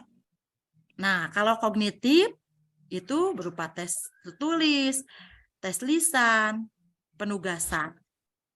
Ya, bisa soal, instrumennya itu soal, mau PG, uraian, menjodohkan, tanya jawab lisan, soal yang diberikan kepada individu atau kelompok, gitu kan, penugasan-penugasan itu kan biasanya berupa soal yang harus dikerjakan oleh secara individu maupun kelompok, gitu ya. Nah, kalau tadi ketika anak diminta untuk membuat laporan, melaporkan hasil wawancara, biasanya itu ada di KD apa Bu? Di KD pengetahuan, kalau kemarin yang masih kurtilas gitu ya, adanya itu tipe-tipe KD seperti ini, itu KD 3 atau KD 4 ya Bu? KD pengetahuan atau KD keterampilan biasanya? Keterampilan. Melaporkan. Keterampilan ya? Nah, Ya. biasanya kalau KD keterampilan, itu masuknya ke ranah psikomotor atau keterampilan gitu ya. Nah, makanya teknik yang bisa kita gunakan apakah mau unjuk kerja atau praktik, apakah mau berupa produk atau proyek atau portofolio. Nanti instrumennya. Nah, ini kalau misalnya unjuk kerja nih atau praktik, anak-anak diminta melakukan pidato, menampilkan pidato, anak-anak diminta nyanyi, anak-anak diminta mempresentasikan sesuatu, berarti itu adalah unjuk kerja atau praktik. Kemudian anak-anak diminta membuat laporan, membuat video, membuat alat peraga tertentu, itu berarti masuknya produk gitu ya, produk gitu ya, produk atau produk gitu ya. Kemudian yang dinilai nanti instrumennya menilai kelengkapan, bagaimana kelengkapan tahapannya, prosesnya, itu berarti sudah masuk ke proyek. Jadi ada rangkaian kegiatannya, apa yang harus disiapkan, apa yang harus dilakukan, apa yang harus dihasilkan, berarti itu sudah ke proyek. Gitu ya. Nah, kemudian portofolio, kalau portofolio itu lebih ke kumpulan hasil karya yang dibuat siswa. Nanti sebenarnya kalau berbicara instrumen itu lebih ke rubrik, skala penilaian atau kriteria penilaian, pedoman penilaian, itu sebenarnya kalau instrumennya. Ini sih kalau di soal ini saya lihat yang ditanya instrumen gitu ya, tapi justru pilihan jawabannya ini lebih ke teknik gitu. Tapi tidak apa-apa, yang pasti harus tetap kita memilih jawaban yang paling tepat. Nah, dari sini juga sudah terlihat melaporkan hasil wawancara memakai kosakata baku dan kalimat efektif dalam bentuk teks tulis. Artinya nanti anak akan membuat suatu tulisan, berarti kan ya. Nah, kalau anak membuat suatu tulisan, berarti akan dihasilkan suatu tulisan yang dibuat oleh anak-anak, karya anak-anak. Nah, ketika berbicara karya anak-anak, baik itu berupa laporan hasil wawancara, puisi, karangan, berarti itu sudah ada di teknik penilaian dengan menggunakan produk. Ya, jadi betul sekali Bu Poni. Ya, jawabannya adalah B produk, ya. Gitu. Nah, mudah-mudahan penjelasan yang saya berikan bisa menambah bukan menambah, mungkin mengingatkan kembali ya pemahaman teman-teman, karena saya yakin sebenarnya ini sudah paham semuanya gitu kan, bagaimana kita bisa memilih dan menentukan teknik penilaian yang cocok sesuai dengan ranah yang mau dinilai gitu ya.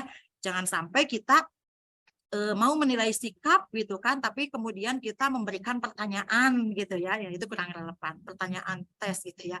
Oke. Baik, supaya lebih efektif lagi, kita lanjut ke nomor 19 ya. Wah, 2 soal lagi nih waktunya. Oke, sebentar lagi, 4 menit lagi. Menyelesaikan masalah sehari-hari terkait pecahan dalam soal cerita. Itu indikatornya. Pak Randi mempunyai tanah pekarangan. 1/4 pekarangan tersebut ia tempati. Nah, 1/4-nya ditempati dia sendiri nih. Sisanya akan dibagi rata kepada kedua anaknya. Namun kemudian Pak Randi memberikan 1/4 bagian dari tanah yang ia tempati untuk mendirikan usaha bagi anak bungsunya. Maka luas tanah yang diterima oleh anak bungsu Pak Randi adalah titik-titik bagian. Jadi ini lebih ke bagiannya berapa sih gitu. Jadi pecahan, ini bahasannya memang tentang pecahan. Nah, kira-kira berapa? Di sini ada pembahasannya. Karena waktunya udah mepet ya Bapak Ibu, saya langsung perlihatkan saja pembahasannya.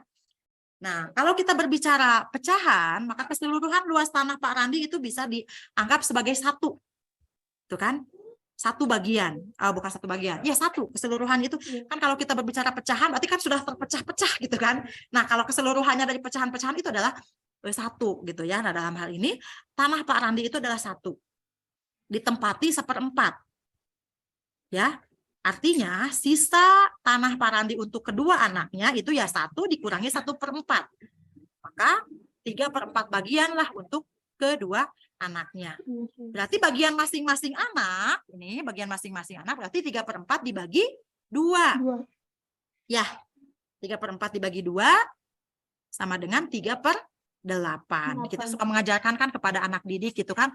Nah, anak kalau misalnya kalian melakukan pembagian pecahan itu sebenarnya bisa diubah ke dalam operasi perkalian dengan catatan bilangan yang membagi itu posisinya dibalik gitu kan ya. Gampangnya kan seperti itu ya. Nah, mungkin ketika kita membagi 3/4 dibagi 2 itu akan sama dengan 3/4 dikali 1/2 ya. Hanya dihasilkanlah 3/8. Nah, itu bagian masing-masing anak. Anak pertama dan anak kedua mendapatkan 3/8. Tapi kemudian anak bungsu ini mendapatkan tambahan bagian dari tempat yang ditempati oleh Pak Randi. Bagiannya berapa katanya di sini di soal. Nah, ini harus diperlukan juga bagaimana kita menafsirkan soal. Ya. Namun kemudian Pak Randi memberikan 1/4 bagian. 1/4 bagian dari tanah yang ia tempati untuk diberikan kepada anak bungsunya itu adalah 1/4 bagian dari yang ia tempati. Yang ia tempatinya kan 1/4. Diberikan lagi 1/4. Makanya di sini yang diberikan kepada anak bungsu ini adalah 1/4 dikali 1/4. Jadi 1/4-nya dari 1/4 bagian tadi gitu ya. Maka bagian anak bungsu adalah 3/8 ditambah 1/4 kali 1/4. Sama dengan 3/8 ditambah 1/16. Ditambahkan seperti biasa dengan menggunakan teknik penjumlahan pecahan gitu ya, sehingga kita bisa mendapatkan 6/16 ditambah 1/16 yaitu 7/16. Kita lihat adakah jawabannya? Yang D. Ya. Jadi bagian luas tanah yang diterima oleh anak bungsu Pak Randi adalah 7/16 bagian gitu ya. Baik Bapak Ibu, kita lanjut ke soal terakhir ya. Nomor 20. Saya di sini mengambil indikatornya, diberikan indikator KD tentang pembelajaran tematik SD muatan PPKN. Peserta dapat memilih bahan ajar berbasis ICT yang digunakan. Oke. ICT itu apa sih Bapak Ibu?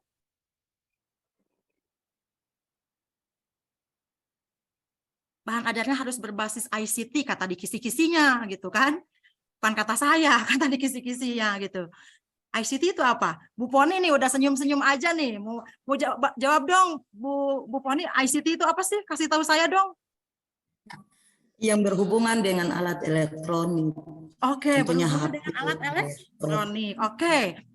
Untuk singkatannya sendiri, ketika disingkat ICT atau ICT gitu ya, berarti kan ada singkatannya dong, ada kepanjangannya. Kepanjangannya apa ya? Nah, ada yang tahu? Pak Jainal kemana ya? Pak Jainal udah keluar gitu? Pak Jainal? Udah muncul lagi, Bu. Ada. Ilmu Pak komputer Jainal. dan teknologi katanya, Bu. Apa? Ilmu komputer dan teknologi. Ilmu komputer dan teknologi, oke. Oke. Tapi itu terkesan maksa ya Pak Zainal ya. I-nya bukan ilmu Pak Zainal ya. Ini ICT itu kenapa suka dibaca ICT? Saya baca ICT itu karena singkatannya Information bahasa and Inggris. Pak Communication Zainal. Technology. Tapi nggak apa-apa teman-temannya. Pak Zainal udah berusaha untuk menjawab. Apa? Tadi ada yang Information Oke. and Communication Technology. Oke. Good, mantap. ya. Itu udah mantap, Bu. I-nya itu information ya, Pak Zainal. Bukan ilmu. Enggak ilmu. Ya nggak apa-apa ya. Biar seru ya kelas kita ya, Pak Zainal ya. Iya. Jadi betul Bu ya Pak, information and communication technology. Atau kalau di Indonesia kan jadi TIK gitu ya. TIK gitu ya. Teknologi, informasi dan komunikasi itu ya. Jadi kalau kita mengenal di Indonesianya TIK gitu kan, Inggrisnya itu ICT gitu. Gitu ya. Oke, langsung ke pertanyaannya nih. Seorang guru kelas 5 semester 2 dengan kompetensi dasar 3.2 memahami hak, kewajiban, dan tanggung jawab sebagai warga negara dalam kehidupan sehari-hari. Nah, pertanyaannya bahan ajar berbasis ICT yang dapat digunakan. Poin tentang perbedaan antara hak, kewajiban, dan tanggung jawab sebagai warga negara dalam kehidupan sehari-hari. Di PowerPoint, intinya di PowerPoint gitu kan. Kemudian yang B, gambar rapat Dewan Perwakilan Rakyat. Nah, anggota DPR sedang rapat nih, kita ambil gambarnya, disajikanlah di kelas. Apakah itu? Kemudian yang C, mind mapping, hak, kewajiban, dan tanggung jawab sebagai warga negara yang harus dituliskan pada lembar kertas yang dibagikan guru. Kemudian yang D, video rapat yang dilaksanakan oleh anggota Dewan Perwakilan Rakyat. DPR lagi rapat nih, lagi pada berantem gitu kan, lagi pada debat. Disajikan di depan anak-anak gitu videonya gitu kan, apa itu. Kemudian yang E, apakah YouTube pelantikan menteri di Istana Negara? Ini jawabannya itu ya agak ekstrim kalau menurut saya sih gitu kan, sehingga terlihat sekali jawaban yang paling tepat untuk kita pilih itu yang mana sebenarnya gitu kan. Yang lainnya pengecohnya mengecoh sekali karena gitu ya. Coba yang mana kira-kira jawabannya? Yang A. Yang A ya. Oke. A. Yang A ya. Jadi PowerPoint tentang perbedaan antara hak, kewajiban, dan tanggung jawab sebagai warga negara dalam kehidupan sehari-hari. Karena anak kita bisa menyampaikan sesuatu sehingga sesuatu itu lebih mudah dipahami gitu kan oleh orang lain. Nah, termasuk dalam pembelajaran supaya anak-anak lebih mudah paham gitu ya. Ya udah aja sajikan tentang perbedaan antara hak, kewajiban, dan tanggung jawab, cuma kita pakai PowerPoint gitu kan. Bu, udah aja ditulis anak-anak hak itu ini gitu kan. Ya itu mah tidak ICT. Bisa itu juga dilakukan. Guru hanya menjelaskan gitu kan, tapi tidak ICT. Masalahnya kita dipertanyakan di sini pertanyaannya adalah yang harus berbasis ICT. Oke. Bapak Ibu, sudah 20 soal yang saya sajikan. Saya rasa sangat menyenangkan sekali bisa bertemu dan bertatap muka dengan Bapak dan Ibu semua. Meskipun tadi karena masuknya nggak barengan, di sini berapa orang sekarang ya? Oh, berarti ada kurang lebih 7 orang ya. Yang belum sempat berkenalan dengan saya, nama saya Wina Romdani, Pak Zainal, nama saya Bu Wina ya, Pak Zainal. Ya Bu, terima kasih, ini sangat sangat bermanfaat ini ilmu Bu. Iya, mudah-mudahan bermanfaat ya. Karena memang motivasi saya bergabung dengan Pak Andri di Pita Edu ini ingin berbagi gitu ya, karena kebetulan kalau untuk di PPG sendiri, pengalaman saya selama ini itu pernah beberapa kali menjadi guru pamong gitu di PPG. Kalau Bapak Ibu ini baru calon peserta atau sudah peserta? Sudah peserta, Bu. Sudah peserta ya, yang sedang menunggu UP berarti gitu ya? Iya, betul, Bu. Oke, Kita iya. cuma menunggu UP, Bu. Oh, Kita belum lewat di UP-nya ini. oh iya, mudah-mudahan. Terkendala, tercegal kita Bu di UP. Oke, iya. Saya yakin dengan Bapak dan Ibu mengikuti program ini adalah udah langkah lebih yang Bapak dan Ibu ambil untuk keseriusan Bapak dan Ibu dalam menghadapi UP ini. Saya doakan mudah-mudahan nanti UP-nya diberikan kelancaran dan bisa lulus gitu ya semuanya sesuai dengan yang diharapkan. Baik Bapak dan Ibu, karena waktu juga yang memang sudah waktunya kita berpisah, mudah-mudahan apa yang saya berikan sore ini bisa bermanfaat ya. Soal-soal yang saya sajikan mudah-mudahan 1-2 ada deh keluar nanti pas UP gitu ya. Atau Ya, mungkin Bu. semuanya gitu. Karena sesuai di kisi-kisi yang diberikan oleh Pak Andri juga. Iya, Bu. Ya, Pak Zainal. Ya, baik, terima kasih. Ya, Bu. Ya, Bu Ina. ya gimana Pak Zainal? Ya, kalau bisa ini untuk PPT Ibu ini di-share lah ke kami, Bu, kan, beserta kuncinya gitu. Oh, gitu. Kami bisa Kalau pelajari kuncinya tadi ulang, pada karena nulisin apalagi nggak? saya tadi terlambat, Bu. Oh, gitu. Gimana? Oke, Pak Zainal, saya udah ngasih ininya ke Pak Andri ya. Nanti mungkin Pak Zainal bisa minta ke Pak Andri langsung gitu ya. Biasanya kan suka di-share ya? Atau gimana? Enggak, kemarin Pak Andri memang share-nya link YouTube kan. Kaminya maunya langsung ini soal ini biar kami bisa pelajari ulang. Kalau YouTube kita harus mendengar. Kalau ini kan bisa langsung kita baca kan. Kalau dengan baca kita kan gampang teringat gitu. Kalau dengan mendengar aja kita cepat lupa gitu. Faktor usia mungkin. Oke, kalau gitu boleh japri saya aja, mungkin bisa disimpan nomor WA saya. Insya Allah boleh, saya akan berikan 081 081 299 299 184 184 133. 133. Iya, Bu. Ya. Oke. Mungkin itu saja kalau dari Jenal, Bu. Ya. Yuk, terima kasih, Bu. Oh iya, sama-sama Pak Zainal. Ya, sekali lagi terima kasih Bapak dan Ibu, dan mohon maaf apabila cara penyampaian saya kurang berkenan gitu ya di hati Bapak dan Ibu. Selanjutnya saya kembalikan kepada Pak Andri. Pak Andri, apakah manco? Ya, siap Bu. Terima kasih, luar biasa sekali. Dari tadi saya lihat luar biasa ya, komunikasinya sudah berjalan dengan bagus. Kemudian juga peserta juga memberikan pendapat argumennya yang sangat luar biasa sekali. Dan ini kan saya terus terang nggak tahu ya di SD gitu seperti itu gitu. Nah dengan adanya ini saya jadi belajar, oh ternyata di SD begitu ya gitu ya untuk mengajar. Karena berbeda sekali dengan di SMP gitu. Nah itu Ibu Bapak luar biasa sekali, terima kasih atas waktunya pada hari ini. Insya Allah tadi yang disampaikan oleh Pak siapa ya? Kelihatan. Untuk materi soal kan tadi sudah di share ya. Nah untuk jawabannya mungkin nanti juga bisa minta ke Bu Wina langsung. Tadi sudah di share nomor WhatsApp-nya, atau nanti pun misalnya Bu Wina ngirim ke saya, nanti saya share di grup gitu ya untuk kunci-kunci jawabannya. Tapi saya lebih menyarankan begini Ibu Bapak, sebetulnya ya kalau dengan di bahasa Inggris nih, sedikit pengalaman saja di bahasa Inggris, saya dan Bu Nining itu bersikeras saya tidak akan mengulang soal. Misalkan nih udah 1, 2, 3, nah ternyata Ibu Bapak itu yang ketiga ini nggak fokus gitu ya, nggak memperhatikan atau nggak kurang fokus lah, atau ada gangguan apa gitu misalkan. Nah gangguannya bukan teknis zoomnya keluar gitu ya, tapi gangguan teknis misalkan Ibu Bapak tuh ke air dulu, kebelet dulu, atau minum ngobrol misalkan seperti itu. Nah ketika selesai dibahas nomor 3, kita lanjut ke nomor 4, lalu ada yang bertanya, tadi nomor 3 jawabannya apa ya? Nah itu kita udah komitmen tidak akan mengurangi jawaban seperti itu. Karena apa? Kita inginnya Ibu Bapak itu bisa fokus gitu.